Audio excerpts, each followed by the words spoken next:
김태형 전도사님과 연애를 하던 시절에 제가 이제 김태형 전도사님한테 이제 이런 선물을 한 적이 있었어요. 이렇게 편지 같은 거를 써가지고 네, 막 이렇게 준 적이 있는데 이렇게 칠판 같은 데다가 열심히 써가지고 준 것이 있습니다. 근데 거기에 이제 아직도 이제 본가에 남아 있는데 그걸 볼 때마다 아 저렇게 썼구나라고 새삼스럽게 보거든요. 근데 거기에 뭐라고 써 있냐면 진짜 부부가 되자 막 이런 얘기가 써 있어요. 진짜 부부가 어디 있고 가짜 부부가 어디 있다고. 네, 그러면서 이제 진짜 크리스찬이 되자, 그런 게 무엇인지 우리가 꼭 이루어내자, 이런 얘기를 하면서 제가 적어놨던 게 이렇게 이 말씀을 준비하면서 기억이 나더라고요. 왜 이렇게 저는 진짜에 이렇게 생각을 많이 했을까? 진짜란 뭘까? 이런 거를 왜 계속 고민했을까? 이런 거를 고민해 보니까 좀 제 유년 시절과 조금 많이 연관되어 있구나 하는 거를 조금 많이 생각하게 된 것 같아요. 제가 이 예일교회에 온 거는 19살 때 크리스마스 때 왔어요. 크리스마스 때 온 건 아니고 크리스마스 트리를 장식할 때 왔어요. 네, 그러니까 거의 11월 말 12월 초 이렇게 왔던 것 같은데, 그때 이제 트리를 막 처음 왔는데 트리를 막 열심히 설치를 하고 네, 그렇게 처음 이 예일교회에 처음 오게 되었는데, 이제 그러고 나서 20살이 되고 또 21살이 되고 하면서 제가 되게 좀 진한 경험을 하게 되면서 하나님을 좀 사랑하게 된 것 같습니다. 이제 그때 이제 제가 아버지가 안 계신 유년 시절을 살았거든요. 근데 하나님께서 제 아버지가 되어 주셨어요. 그래서 하나님을 아버지로 만난다는 게 이런 거구나 하는 거를 제가 그때 조금 많이 생각하면서, 그래서 조금 그런 고민을 했던 것 같아요. 진짜 크리스찬이 무엇인가, 진짜 그리스도인의 삶이 무엇인가. 왜냐면 제 삶은 어떻게 보면 진짜가 아니라 되게 가짜 같았거든요. 그러니까 어떻게 보면 너무 가짜 같은 삶을 살다가 갑자기 진짜 하나님을 만난 거잖아요. 하나님 아버지를 만난 거잖아요. 그래서 이게 저한테 어떻게 될 것인가, 나에게 어떻게 내가 이 삶을 살아야 하는가, 이런 고민들을 되게 많이 했던 것 같아요. 그래서 근데 이거는 제 삶의 모든 순간에 계속 개입했던 것 같아요. 진짜가 되자 하는 이 마음이 계속해서 제 마음 안에 있었던 거죠. 그래서 계속해서 성경을 더 알아야 되겠다, 하나님을 더 알아야 되겠다, 내가 하나님을 더 알아서 하나님을 전하는 삶을 살아야겠다. 제가 이제 아버지가 없었잖아요. 근데 아버지가 생겼잖아요. 그 기쁨이 너무 크니까 막 아버지를 전하는 일에 되게 열심히 했거든요. 네, 그때부터 막 중고등부 가르치면서 막 이렇게 하고 그랬었는데, 이제 그러다 보니까 더 알아야겠구나, 더 이제 힘을 내야 되겠구나, 이런 생각을 했어요. 저만 아버지가 없는 줄 알았더니 모든 사람이 하나님 아버지가 없더라고요. 그래서 이게 되게 중요한 일이구나, 우리 그리스도인의 삶에서 굉장히 중요한 일이구나 하는 것을 그때 알게 되면서 신학교를 가야 되겠다, 그때 이제 서원하고 신학교를 가게 되었습니다. 신학교를 다니면서 되게 많이 고민을 했어요. 하나님 말씀을 많이 배우려고 갔는데 하나님 말씀에 대해서 물론 많이 배웠죠. 그렇지만 이제 많이 고민하는 시간들을 가지게 되었어요. 왜냐하면 하나님을 알면 알수록 되게 거룩하신 분인 거예요. 하나님을 알면 알수록 제 아버지가 되신다는 건 말도 안 되는 일인 거예요. 그래서 하나님은 정말 거룩하신 분이고 하나님은 정말 내가 생각했던 것보다 훨씬 더 크신 분이구나 하는 것들을 알게 되면서 제 삶하고 되게 동떨어진 느낌을 되게 많이 느끼게 됐어요. 하나님은 굉장히 높으시고 굉장히 지존하신 분이구나 하는 어떤 그런 느낌과, 그리고 제 삶은 아직 여기 이 땅 가운데 살아가야 하는구나 하는 어떤 그 괴리감 때문에 괴로워하던 시절을 보냈던 것 같아요. 그러면서 하나님께 더 많이 질문하고 더 많이 고민했던 시간들을 가지게 되었습니다.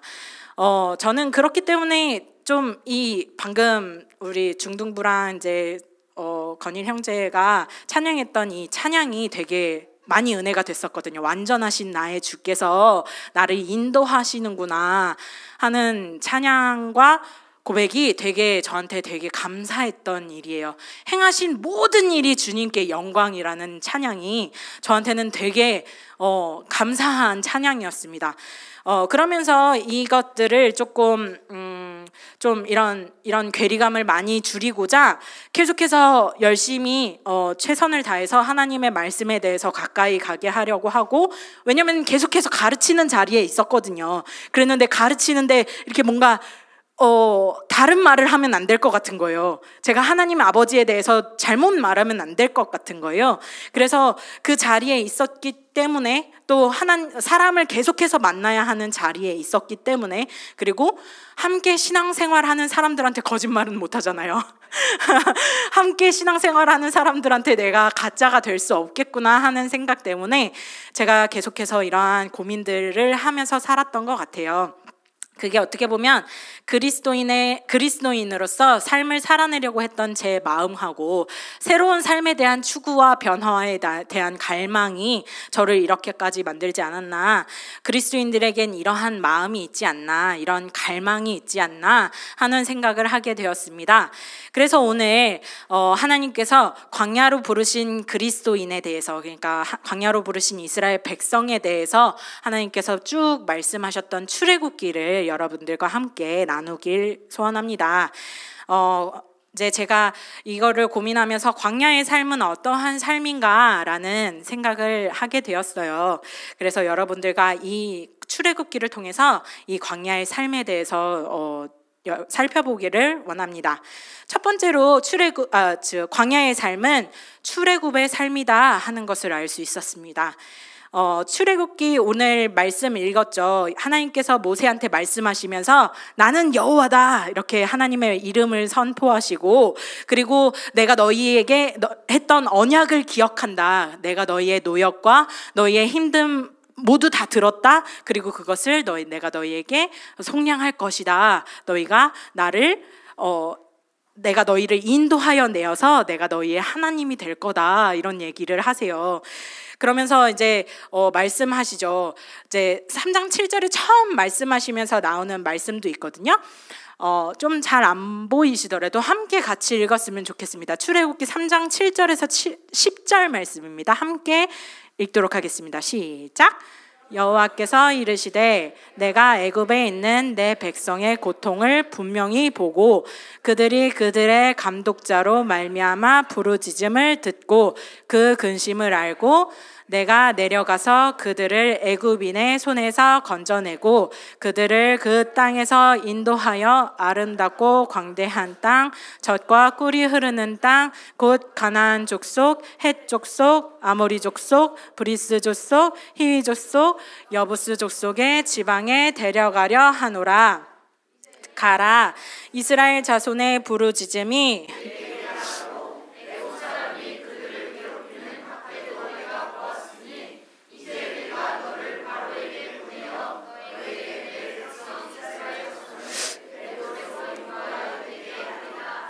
네, 아멘입니다.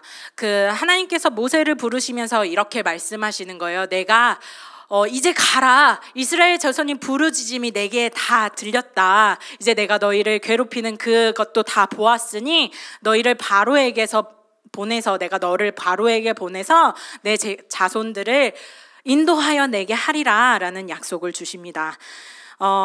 그러면서 이제 출애굽을 하면서 가장 중요한 10가지 재앙에 대한 이야기를 이제 보게 되죠. 그게 이제 강계 입하, 가종, 우맥감장이라고 해서 10가지 재앙에 대해서 나오게 되죠. 강의 물이 피로 변하고 개구리 떼, 이, 파리, 가축의 돌림병, 그리고 악성 종기, 우박, 메뚜기, 흑암, 그리고 마지막으로 장자와 처음 난 가축의 죽음, 이렇게 해서 10가지 재앙을 보이십니다. 세상의 임금에 대한 심판, 그리고 그 세상에 대한 심판, 10가지 재앙으로 그 결말을 알게 하세요. 모든 이 심판을 통해서 죽음으로 허무함을 알게 하셨죠. 그리고 오직 하나님의 방법에 대해서 알게 하셨습니다. 그것이 바로 유월절 어린 양의 피였습니다. 유월절은 패스오버라고 하는데 죽음이 이렇게 뿅 하고 넘어갔다 하는 뜻입니다. 유월절 말이 어렵죠? 그래서 죽음이 이렇게 넘어갔다라는 뜻의 유월입니다. 유월절 어린 양의 피로써 우리가 죽음에서부터 살아났다. 하나님의 방법, 오직 한 가지 방법을 보이셨다고 하면 유월절 어린 양의 피로써 우리를 구원하셨다라는 것을 우리에게 보이셨습니다. 그리고 그것을 광야의 삶에서 가장 중요한 절기로 삼으셨어요. 애굽에서 인도해냈던 여호와를 기억하게 하고 묵상하게 하기 위해서 그 절기를 삼으셨습니다. 광야의 삶에서 굉장히 중요한 것은 바로 이 유월절 어린 양의 피였습니다. 유월절 어린 양으로서 이 죽음이 넘어갔다, 너희에게 죽음이 넘어갔다 하는 것, 이 심판이 넘어갔다 하는 것이 굉장히 중요한 것 중에 하나였습니다. 그래서 이 절기를 삼으셨죠. 사실 이스라엘 백성들이 출애굽을 하면서 짠 하고 이스라엘 백성이 됐으면 얼마나 좋았을까요? 제 고민할 필요도 없죠. 제가 진짜가 되자 뭐 이런 고민할 필요가 없어요. 이스라엘 백성이 그냥 출애굽만 하면, 그 땅에서 나오기만 하면 이스라엘 백성이 되었다 이렇게 되었으면 참 결말이 좋았을 텐데, 이 이스라엘 백성들은 계속해서 애굽과 비교하는 모습을 볼 수 있습니다. 애굽의 풍습이 계속해서 남아 있어요. 그리고 하나님을 계속해서 원망하는 모습들을 보여줍니다. 왜냐하면 계속해서 그 전의 기억을 갖고 있거든요. 애굽에선 이렇게 살았는데 내가 애굽을 나오니까 너무 불편하네, 계속 이랬다는 거죠. 황무지 같은 그 광야의 땅을 보면서 여긴 아무것도 없잖아, 여긴 마실 물도 없고 먹을 것도 없고, 계속해서 불평하고 불만하는 그 백성들을 볼 수가 있었어요. 그것은 이스라엘 백성으로 아직 그렇게 완전하게 나오지 못했기 때문에, 아직 애굽 안에 있기 때문에라고 생각이 듭니다. 그래서 모세가 잠깐 눈에 안 보였어요. 시내산으로 하나님의 말씀을 들으러 갔는데 잠깐 그 사이에 금송아지를 만들어서 숭배하는 모습을 보여줬어요. 그건 갑자기 어디선가 나타난 게 아니에요. 그들이 가지고 있었던 문화, 그들이 가지고 있었던 그냥 우상 숭배를 갑자기 모세가 안 보이니까, 지도자가 안 보이니까 두려운 거죠. 그래서 우리가 만들자 해가지고 그대로 애굽에 있었던 걸 가지고 온 거였습니다. 금송아지를 만들어가지고 막 찬양을 하고 있었어요. 그게 바로 어떻게 보면 우상 숭배를 하고 있었던 그들, 그냥 애굽의 땅에 있었던 그들이라고 볼 수 있었습니다. 하나님은 이러한 이스라엘 백성들을 계속해서 가르치고 계속해서 인도하시는 모습을 볼 수가 있어요. 그래서 계속해서 출애굽을 하는 거죠. 그 광야의 삶 동안 계속 출애굽을 하는 거예요. 그 삶 가운데 하나하나 그것을 깨닫게 하시고 말씀으로 가르치시는 모습을 볼 수가 있습니다. 출애굽을 온전하게 이루어내는 삶이 바로 광야의 삶이었고, 하나님의 백성이 되는 과정이 바로 광야의 삶이었습니다.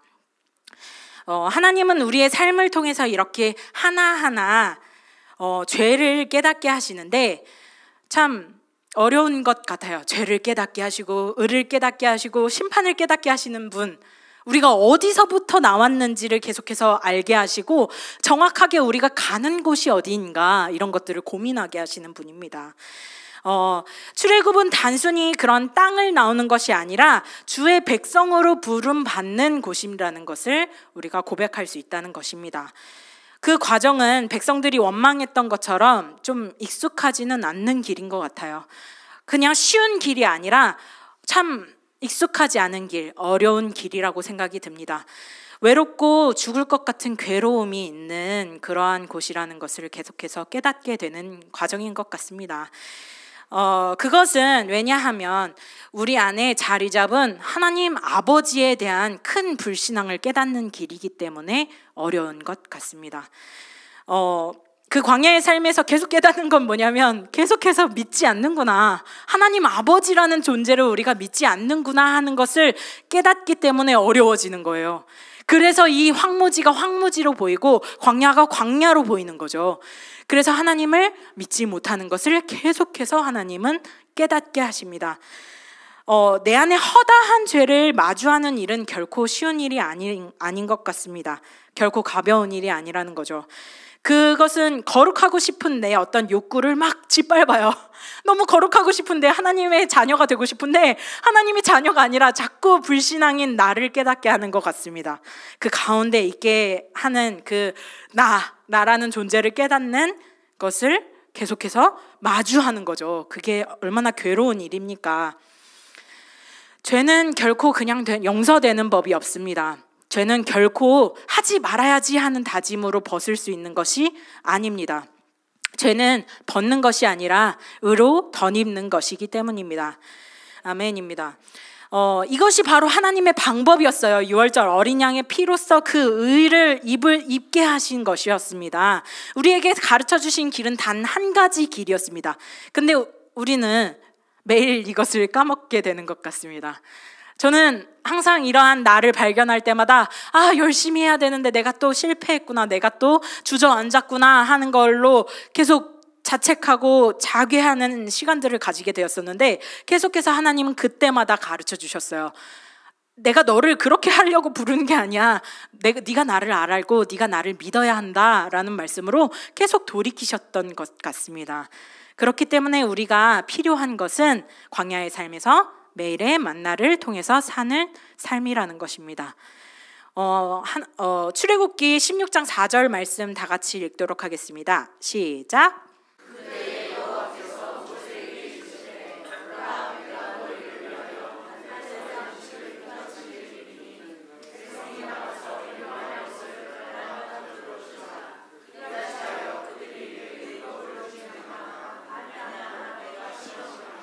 네, 하나님께서 만나를 보내시면서 하늘에서 양식을 비같이 내리신다 이렇게 말씀하세요. 그래서 만나의 뜻은 이게 뭐지라는 뜻이거든요. 이게 뭐지?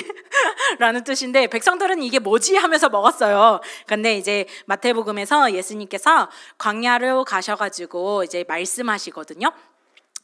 예수께서 성령께 이끌려서 마귀에게 시험을 받으시러 가셔. 그게 광야였어요. 40일을 밤낮으로 금식하신 후에 줄이셨는데, 그때 시험하는 자가 나와서 이렇게 얘기합니다. 네가 만일 하느님의 아들이거든 이 돌들로 떡덩이가 되게 하라 했더니 예수님께서 이렇게 대답하십니다. 함께 읽도록 하겠습니다. 시작.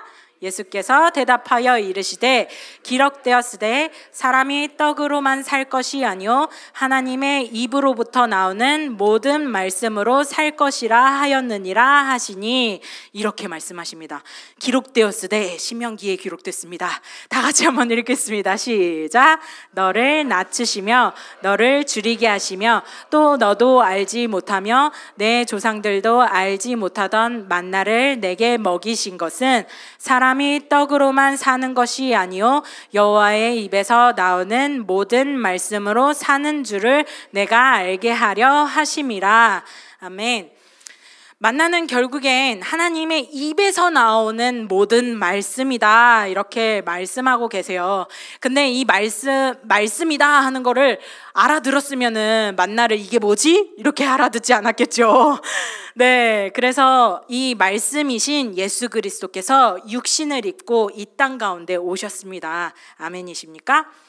네, 요한복음의 6장 31절에서 35절에서 예수님께서 본인을 가리켜 이렇게 말씀하세요. 기록된 바 하늘에서 그들에게 떡을 주어 먹게 하였다 함과 같이 우리 조상들은 광야에서 만나를 먹었나이다. 예수께서 이르시되 내가 진실로 진실로 너희에게 이르노니 모세가 너희에게 하늘로부터 떡을 준 것이 아니라 내 아버지께서 너희에게 하늘로부터 참 떡을 주시나니 하나님의 떡은 하늘에서 내려 세상에 생명을 주는 것이라. 그들이 이르되 주여 이 떡을 항상 우리에게 주소서.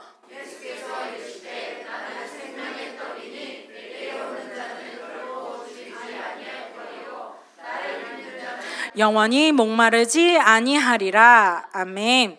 예수님께서는 만나를 가리켜서 이렇게 말씀하십니다.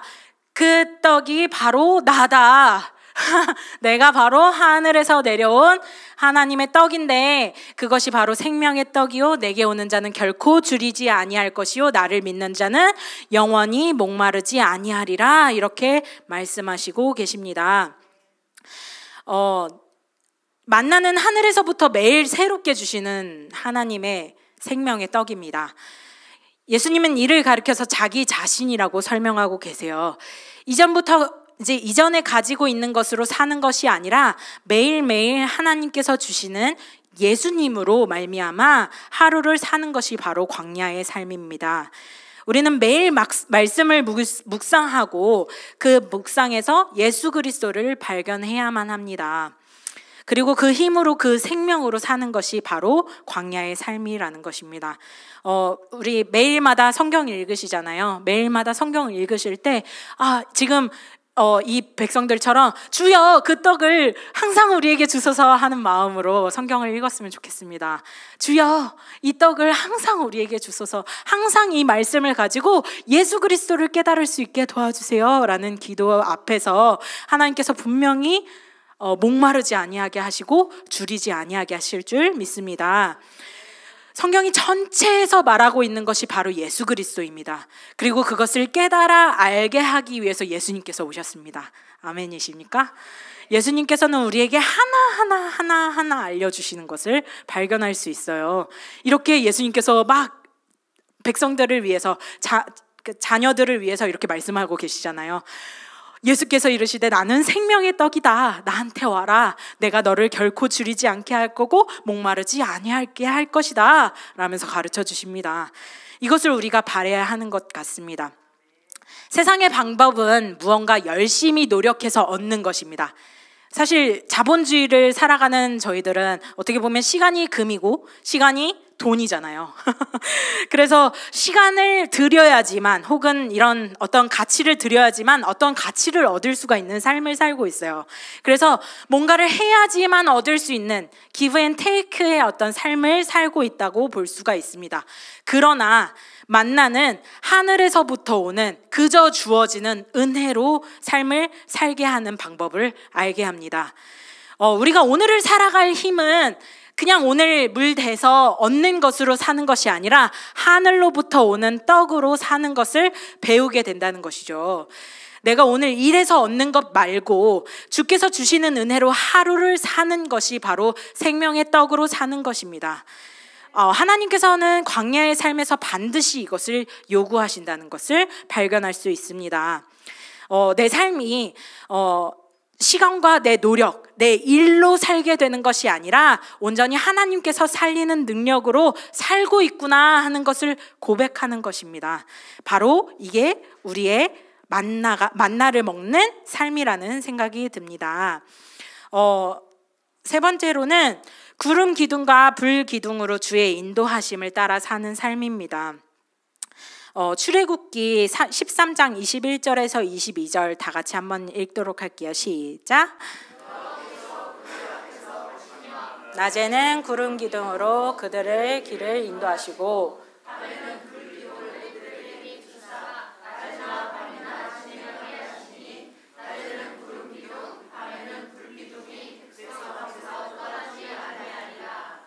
아멘. 하나님께서는 광야의 삶에서 구름 기둥과 불 기둥으로 그들을 계속해서 인도하시는 모습을 볼 수가 있습니다. 광야는 주의 도우심이 없이는 살 수 없는 곳입니다. 정말로 뜨거운 햇빛이 그 위에 있고요. 정말로 아무것도 없는 광야입니다. 그 말 그대로 광야예요. 사막과 같은 곳, 그곳에서 백성들이 살기는 사실 쉽지 않았어요. 왜냐하면 그들은 전사가 아니었거든요. 그들은 군대가 아니었습니다. 그들은 백성이었고, 백성이라고 하는 것은 가장 어린아이부터 가장 나이 많은 사람까지 함께 했다는 것입니다. 그런데 그들이 함께 그 길을 걸을 수 있었던 것은, 40년 동안 그곳을 걸을 수 있었던 것은 하나님께서 계속해서 보호하시고 인도하셨기 때문이라는 것을 볼 수가 있습니다. 하나님께서 하나하나 돌보시는 것을 경험할 수 있는 곳입니다. 생명을 살리시는 하나님에 대해서 깊이 묵상하는 곳이라는 것입니다. 하나님의 인도하심을 따라 살게 되는 것이 바로 이 출애굽기의 광야의 삶입니다. 광야의 삶에서는 낮에는 구름 기둥, 밤에는 불 기둥으로 그 떠나지 아니하는 하나님을 발견하면서 사는 삶이라는 것을 발견할 수 있습니다. 우리가 그 삶을 살아간다고 생각했을 때 우리의 믿음은 어디에 있어야 하느냐? 이미 주께서 그것을 모두 예비하셨다 하는 믿음입니다. 그 길로 인도하실 것이라는 믿음입니다. 우리는 지금 구름 기둥과 불 기둥이 눈에 보이진 않잖아요. 그랬을 때 우리가 삶을 살아가는 믿음은 어떠한 믿음이냐? 그 구름 기둥과 불 기둥을 나에게 주시고 나에게 그것을 떠나게 하지 아니하시는 분이시구나 하는 것을 고백하는 것이라는 것입니다. 민수기에서는 이렇게 말씀하고 계세요. 여호와의 명령에 따라서 그들이 움직였다 이렇게 말씀하시고 계시거든요. 민수기 9장 15절에서 23절 말씀입니다. 다 같이 한번 읽어보도록 할게요. 시작. 성막을 세운 날에 구름이 성막 곧 증거의 성막을 덮었고 저녁이 되면 성막 위에 불 모양 같은 것이 나타나서 아침까지 이르렀으되 항상 그러하여 낮에는 구름이 그것을 덮었고 밤이면 불 모양이 있었는데 구름이 성막에서 떠오르는 때에는 이스라엘 자손이 곧 행진하였고 구름이 머무는 곳에 이스라엘 자손이 진을 쳤으니 이스라엘 자손이 여호와의 명령을 따라 행진하였고 여호와의 명령을 따라 진을 쳤으며 구름이 성막 위에 머무는 동안에는 그들이 진영에 머물렀고 구름이 성막 위에 머무는 날에 오를 때에는 이스라엘 자손이 여호와의 명령을 지켜 행진하지 아니하였으며 혹시 구름이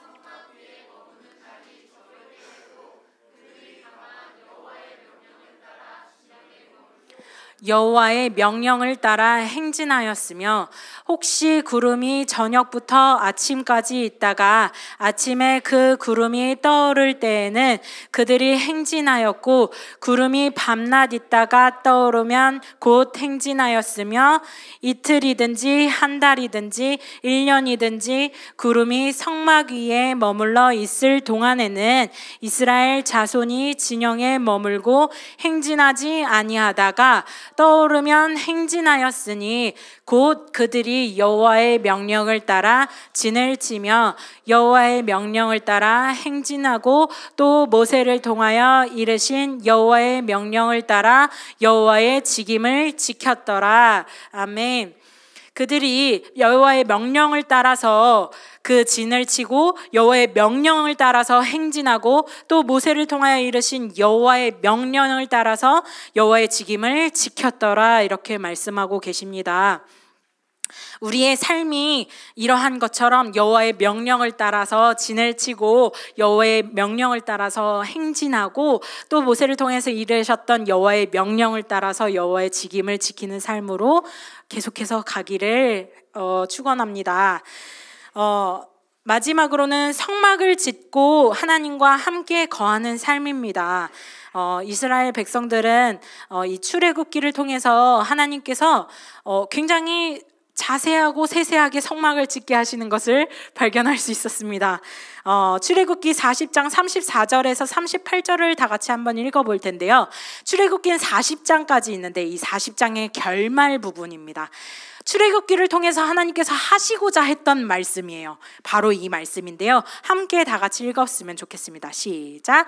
구름이 회막에 덮이고 여호와의 영광이 성막에 충만하매 모세가 회막에 들어갈 수 없었으니 이는 구름이 회막 위에 덮이고 여호와의 영광이 성막에 충만하였으며 구름이 성막 위에서 떠오를 때에는 이스라엘 자손이 그 모든 행진하는 길에 앞으로 나아갔고 구름이 떠오르지 아니할 때는 떠오르는 날까지 아니하였으며 낮에는 여호와의 구름이 성막 위에 있고 밤에는 불이 그 구름 가운데에 있음을 이스라엘의 온 족속이 그 모든 행진하는 길에서 그들의 눈으로 보았더라. 이렇게 말씀하고 계십니다. 아멘. 여러분들은 오늘 출애굽기를 다 읽으셨습니다.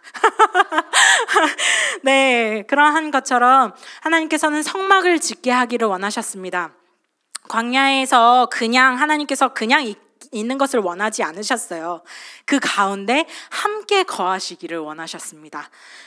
그렇게 하기 위해서 성막을 건설하게 하시는데, 왜냐하면 성막이 필요로 했거든요. 하나님께서 거하시게 하기 위해서 하나님이 일일이 그것을 다 제정하시는 것을 볼 수가 있습니다. 출애굽기 말미에 가서 힘든 것은 바로 이 제정 때문인데요.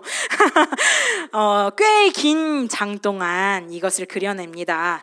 성막은 하나님께서 이스라엘 백성 가운데 거하게 하기 위해서 반드시 필요한 것이었습니다. 왜냐하면 죄 가운데 있는 자들이었기 때문에 하나님이 앞으로 갈 수가 없었어요. 그 앞에 갔을 땐 죄는 죄의 삭은 사망이기 때문에 그들은 다 죽을 수밖에 없는 운명이었거든요. 그렇게 하기 위해서 하나님께서 성막을 짓게 하길 원했고 그 가운데 함께 거하시기를 원하셨습니다. 하나님은 어디 다른 데 한 군데에 계실 필요가 없으심에도 불구하고 하나님은 그 이름으로 함께 하시길 원하셨습니다. 성막에는 사실 정말 중요한 의미가 심겨져 있고 그 안에 가장 큰 복음이 숨겨져 있거든요. 조금 잘 안 보이시지만 그래도 함께 그림을 보면서 성막을 이렇게 단면도거든요. 평면도인데 우리가 하나님과 함께한다, 우리가 하나님의 처소가 된다, 이런 얘기 많이 들었잖아요. 우리가 하나님의 성전이다, 이런 얘기 많이 들었잖아요. 근데 우리가 생각할 땐 하나님의 성전이 된다 약간 애매모호해요. 그쵸? 근데 하나님께서는 정말 하나하나 일일이 하나님의 처소에 대해서, 하나님의 성전에 대해서, 성막에 대해서 자세하게 설명하셨는데 바로 이러한 모습입니다. 여기 이쪽 오른쪽에 있는 것이 성막 문이에요. 성막 문으로 들어가면 첫 번째 번제단이 있습니다. 두 번째는 물두멍이 있고요. 그리고 그 안에 장막이 있는데 그 장막으로 들어가면 성소, 그리고 그 안에 그 사이에 10겹의 휘장이 있고 그 안에 지성소가 있습니다. 그 지성소에는 언약궤라고 해서 하나님의 말씀이 있습니다. 이 성막 문 안으로 들어가면 번제단이 있는데 이 번제단이 바로 하나님께 올려드리는 그 제단인데요. 그 번제단에서 물두멍으로 갈 때 제사장들이 손을 씻습니다. 그리고 그 안으로 들어가면 성소에는 분향단과 등잔대와 진설병상이 있는데 요 안에 있는 이 세 가지 그림도 되게 중요한데요. 첫 번째는 이 번제단에서 어린 양을 잡습니다. 그리고 이 물두멍을 지나가게 되는 거죠. 이 모습은 굉장히 출애굽의 모습과 닮아 있습니다. 사실 이 성막은 출애굽의 전체를 그려놨다라고 말씀드릴 수 있는 부분이에요. 이 번제단에서 어린 양이 죽고 그리고 물두멍을 지나갑니다. 물을 지나가는데 이 물을 지나가는 것이 홍해를 갈라 지나간 하나님을 볼 수가 있죠. 모세를 통해서 그 홍해를 갈라서 들어가게 하셨죠. 그리고 광야의 삶을 살게 하셨어요. 진설병상, 만나, 그리고 향단, 구름기둥과 등잔대, 불기둥으로 인도하신 이 광야의 삶을 볼 수가 있습니다. 그 안에는 지성소, 하나님의 말씀이 있는데 이곳에는 아무도 들어갈 수가 없었어요. 1년에 단 한 번, 단 한 사람만 들어갈 수가 있었는데 그게 대속죄일 날 대제사장이 들어갈 수 있었습니다. 이 대제사장이 들어갈 수 있는 단 하루에 어린 양의 피를 가지고 들어가서 그 위에 언약궤 위에 피를 뿌렸을 때 하나님의 말씀이 성막과 그리고 이스라엘 백성에게 다 울렸다. 그리고 그것으로 화평케 되었다. 성경에서는 이렇게 계속해서 기록하고 있습니다. 이것을 완성시키신 분이 바로 예수 그리스도입니다. 이 부분을 정말 중요한 부분인데 예수 그리스도께서 어린 양이 되셔서 그 가운데로 들어가셨습니다. 그리고 그 삶에서 계속해서 이 모습을 보여주시는데 그 언약궤에 의해 피가 뿌려졌을 때 휘장이 위에서부터 아래로 찢어지고 이제 우리가 그와 함께 할 수 있는 담대함을 허락하셨다 하는 것을 우리가 볼 수 있다는 것입니다. 이것을 자세하게 그려낸 말씀이 바로 에베소서 2장 15절에서 22절 말씀인데요. 우리가 함께 이것을 읽었으면 좋겠습니다. 시작.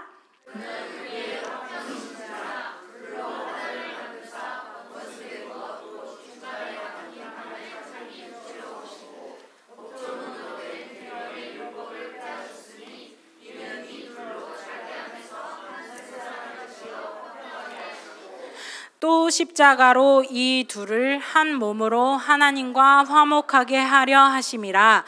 원수된 것을 십자가로 소멸하시고 또 오셔서 먼데 있는 너희에게 평안을 전하게 하시고 가운데 있는 자들에게 평안을 전하셨으니 이는 그로 말미암아 우리 둘이 한 성령을 안에서 아버지께 나아감을 얻게 하려 함이라. 그러므로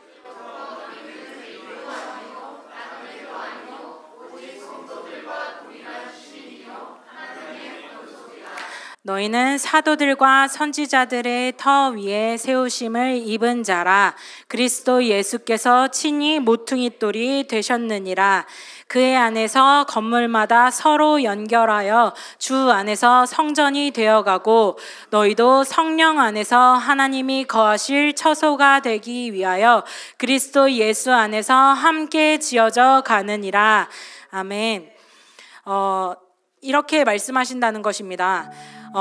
완전하게 그 제사를 지내셨어요. 완전하게 그것을 완성하셨습니다.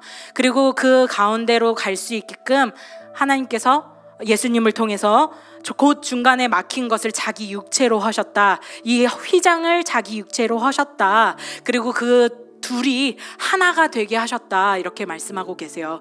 그리고 그 안에서 건물마다 서로 연결해서 주 안에서 너희가 성전이 되어간다. 그리고 너희도 성령 안에서 하나님이 거하실 처소가 되게 하기 위해서 그리스도 예수 안에서 함께 지어져 간다. 이렇게 말씀하고 계신다는 것입니다. 우리는 이 광야의 삶에서 성막으로 삶을 살아가게 되는 것입니다. 제가 빠졌던 오류는 완전한 것을 하나님께 드려야 된다, 거룩한 것을 하나님께 드려야 된다, 이렇게 생각했던 것 같아요. 근데 하나님께서는 완전한 것이 아니라 함께 지어져 가는 것이다, 이렇게 말씀하고 계십니다. 하나님은 우리의 완전히 변화된 모습을 받으시는 분이 아닙니다. 하나님은 이러한 삶을 충실하게 살아가고 이 삶의 전부를 받으시는 분입니다. 이것을 발견했을 때, 이 정말 가치를 발견했을 때 자기의 모든 삶을 들여서 사는 그 사람을 찾으신다는 것입니다. 정말 우리가 출애굽을 하면서 이 모든 과정 가운데 내 이야기가 되었으면 좋겠다 하는 마음으로 들으셨으면 좋겠습니다. 여러분들이 이 출애굽을 통해서 정말 광야의 삶에 대해서 정말 내 삶이 광야의 삶이구나 이렇게 깨달으셨으면 좋겠습니다. 제가 이 광야의 삶에서 정말 중요하게 생각하는 것이 바로 이 생명이라는 것이구나 하는 것을 깨닫게 되었는데요.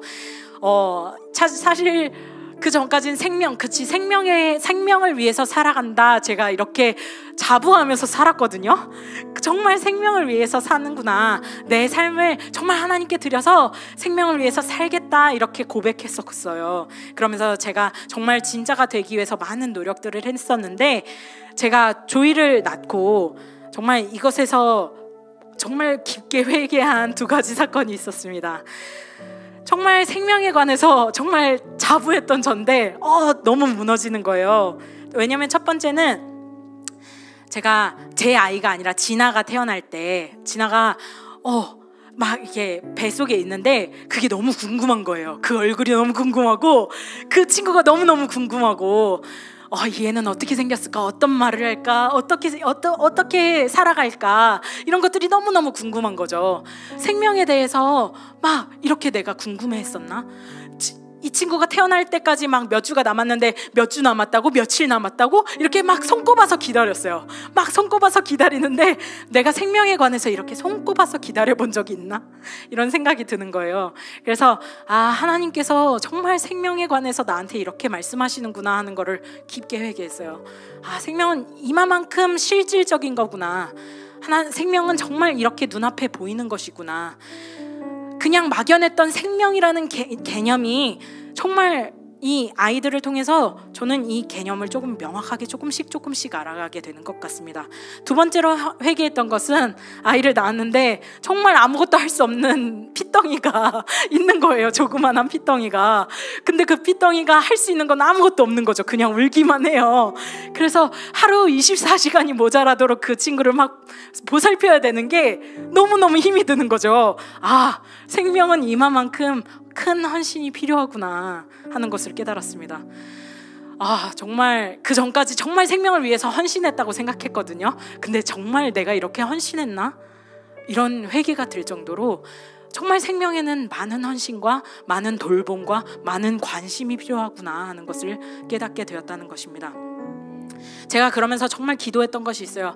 하나님, 정말 기도 없이는 이 삶을 살아갈 수 없군요. 정말 기도 없이는 이 생명을 위해서 살아갈 수 없군요 하는 것을 깨닫게 되었다는 것입니다. 첫 번째는 생명은 정말 하나님께서 입히시고 먹이시고 키우신다는 것이었습니다.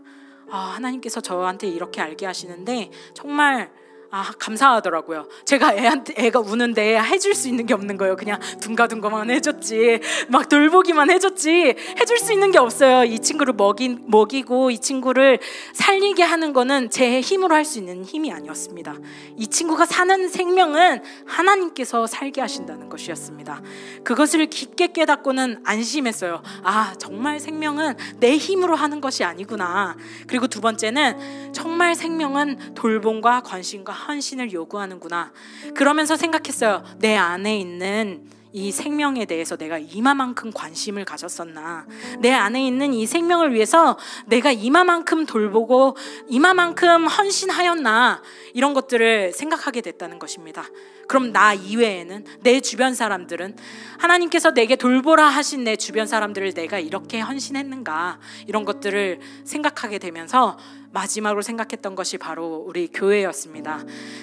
제가 우리 교회를 다니면서 정말 참 감사해요. 저는 정말 저희 교회에서 이렇게 자라게 된 것과, 그리고 여러분들과 함께 할 수 있어서 정말 참 감사하다는 것을 이번 설교를 하면서 더 많이 깨닫게 되는 것 같아요.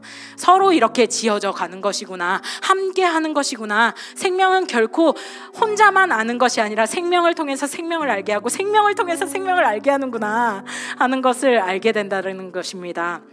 그래서 교회에 우리가 이마만큼 헌신하고 있는가, 이마만큼 우리가 돌보고 이마만큼 우리가 관심 있어 하는가 하는 것도 돌아봐야 한다라는 생각이 들었습니다. 저는 이 삶이 그냥 얼른 끝났으면 좋겠다 하는 생각으로 사실 많은 시간 보냈습니다.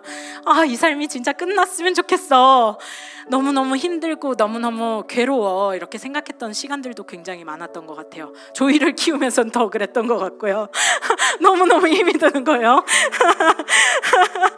그랬는데 이 삶을 충실하게 살아가게 하시는구나, 내게 그런 힘을 주시는구나, 나를 인도하시는구나 하는 것을 정말 고백드렸습니다. 저는 여러분도 이러한 고백으로 나아갔으면 좋겠다라는 생각이 들어서 함께 이것을 위해서 기도했으면 좋겠습니다. 신명기 8장 2절의 말씀이에요. 예수님께서 아까 인용하신 말씀의 바로 전절에 있는 건데요. 다 같이 한번 읽고 기도했으면 좋겠는데요. 다 같이 한번 읽었으면 좋겠습니다.